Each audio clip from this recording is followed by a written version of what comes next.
Fresh out of an abandoned building. 2 Briggs Ambassadors and a Cadet. Look at that sticker on the tank. Anyways, these are absolutely nasty, so after I clean them up, go ahead and flush them.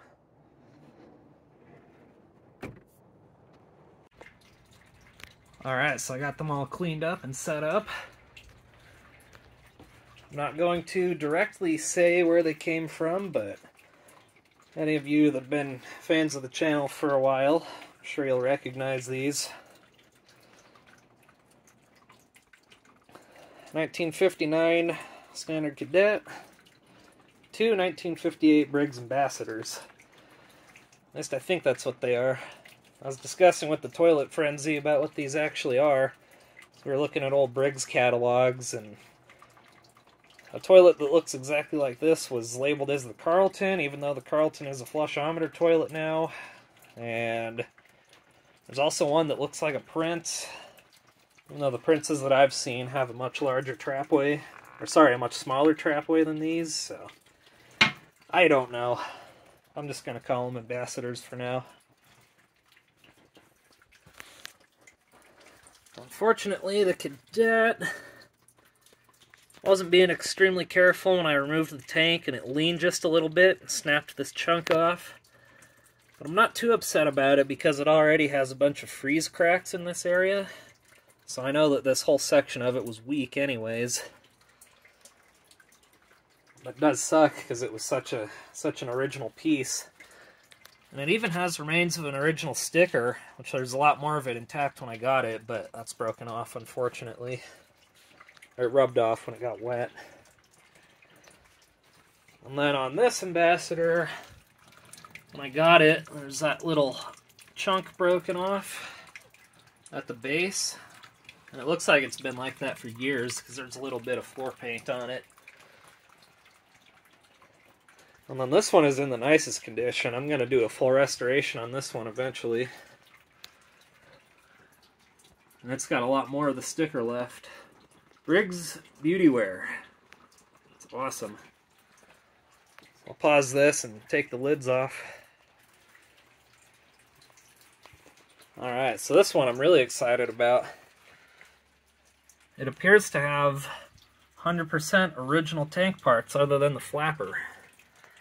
I believe these are an original flush handle, which look very similar to the flush handle on my Crane Oxford. Because when I first saw these, I thought they might be Crane toilets. But I'll hook the hose up to this fill valve later so that we can see it in action. It's got a brass ball on it.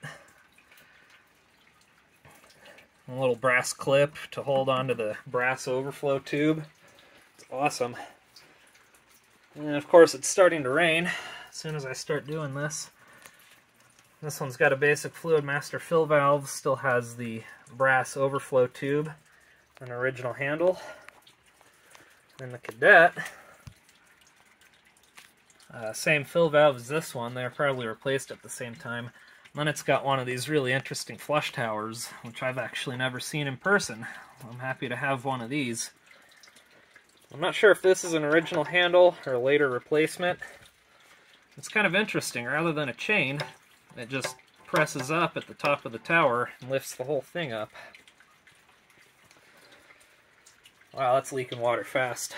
Alright. This tank is just being held on by hopes and dreams, really, so I'm surprised it doesn't leak.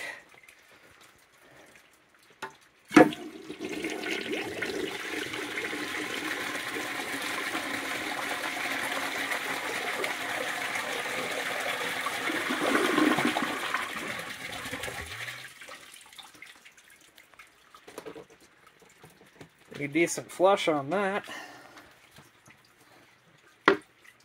This one will flush slightly below the water line because I don't feel like topping it off.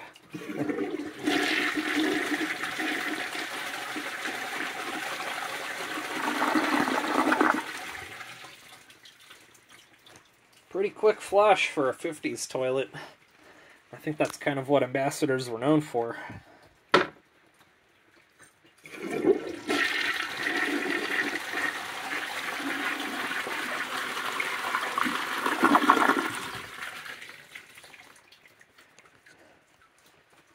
right flush on all of these.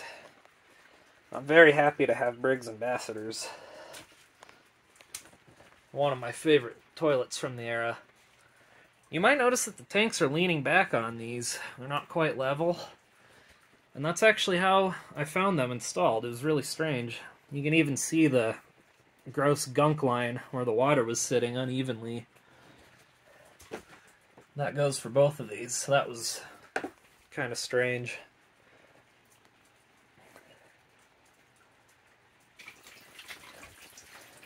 Now these are refilled.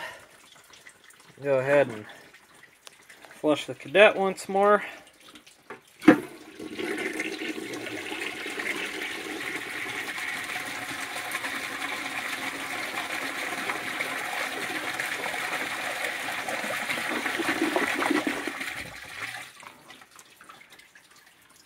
Like I said, I can't believe that's not leaking, considering that there's only one tank bolt holding it on. We'll flush this one on an overfilled tank. Oh.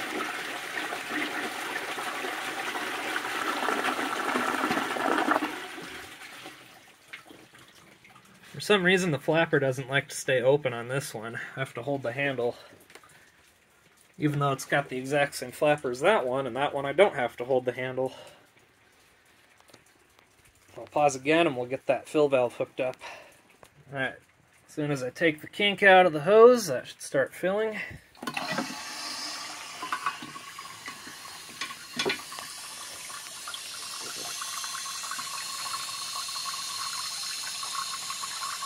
It's acting a little different than it did yesterday.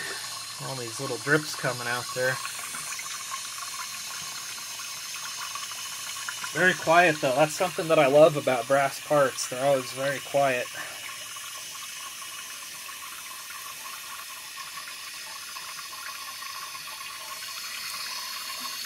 And still got water flowing out of the little hose. Which I'm not sure. This little hose might be a replacement. I can't imagine it still being that flexible from the 50s, but maybe. And that brass float ball, it's awesome.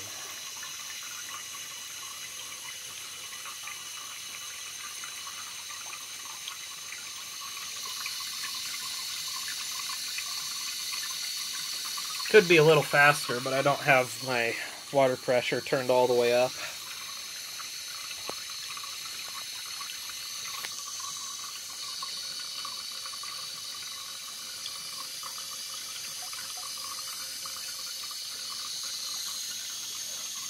Almost up to the water line.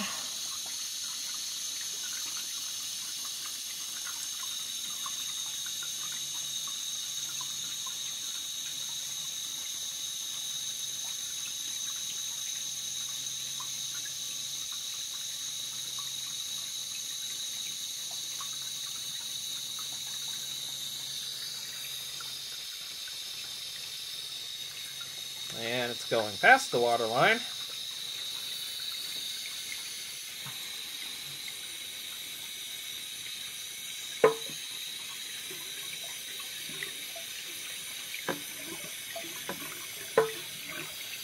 And it's overflowing. Yeah, I don't think it's going to stop. I'll go shut the water off. Well, that's okay. It's from the 50s and it's sat in an abandoned building for years, so can't expect it to work flawlessly. But I'd love to try and restore this when I restore the rest of the toilet.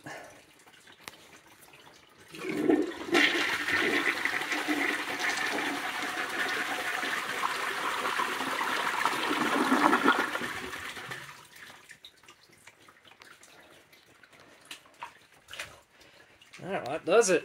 Very happy to own 50s Briggs toilets. Been wanting some of these for the collection forever. And I think I'll do a full restoration on this one despite being broken, because it's still installable. It's just that little chunk that's broken off. I don't know about this. Just because of that chunk that's broken off there. Maybe do a partial restoration, or I have the other piece, so I might try and glue it back on. But we'll see.